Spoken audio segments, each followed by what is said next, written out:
Well, good day. Episode 4 of Planning My Scottish Holiday. Since the last time we met, I have booked my airline tickets, which is a big step. It seems like a long way out, but I was booking award tickets, so I needed to make sure that I didn't lose the opportunity to get them. Award tickets meaning that I used my frequent flyer points.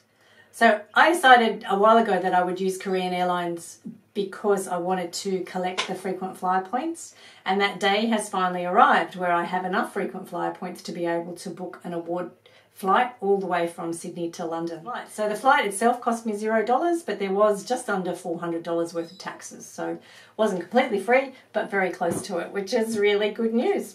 So I'm going to be leaving in mid-June, and I'll be getting back in mid-July. Now, why Korean Airlines? The reason I chose Korean Airlines way back in the day, back in 2013 when I first started to use them, was that I had family living in Israel.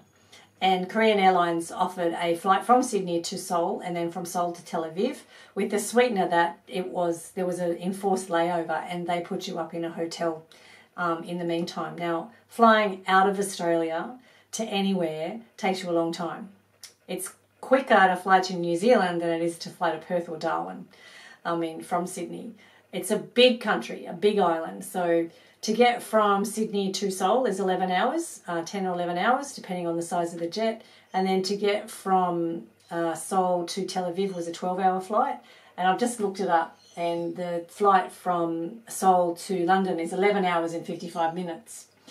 Now, you'd see here on my screen I use an app called TripIt. TripIt is great if you haven't heard of it before. TripIt is an app that you can use on your phone or on your computer, and it aggregates all your travel data. You set up a trip and somehow magically it reads your emails. It decides what trip that the email refers to. So when I booked my flights and got the confirmation from Korean Airlines of the flight details, I then got another email from TripIt to say, it looks like you're going on a holiday. Do you want to, make it into a trip? And it records all your details. It includes the flight times and how long it's going to take and what time the flight leaves, that sort of stuff. I pay for the Pro version because the Pro version will send you alerts to your phone when the plane is delayed or there's any time change, which is, in my opinion, really important. It will also tell you what gate number you're going from. So if there's a gate change, it will send you a text to let you know about that, which I find really very useful. So I recommend TripIt. I'd recommend Korean Airlines too. Neither TripIt or Korean Airlines are sponsoring this post, but they're just companies that I would recommend, making it easier to travel. Korean Airlines, the planes are always very comfortable. They seem to be a new fleet. The flight crew are always marvellous. They're always very friendly and very accommodating. The food's pretty good, and the in-flight entertainment's quite good too. Plus, you often get that stopover in between if you're booking the right flights.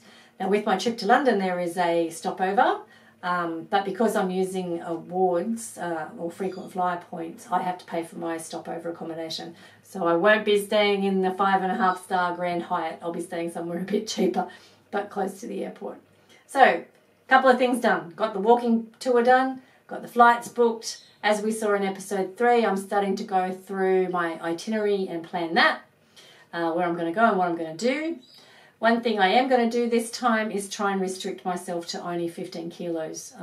There is a big opportunity or a big chance that I will be carrying it everywhere and having to lug it in and out of the car. So I want to make sure that I don't take anything too heavy. It's going to be a big job to me to get down to 15 kilos. The last few trips I've taken a lot more than that. When visiting family in Tel Aviv, I was taking 46 kilos, leaving 23 behind as gifts, but still it was a big job taking all that luggage. So this time, 15 kilos, that's my aim. Let's see how I go. Okay, see you next time.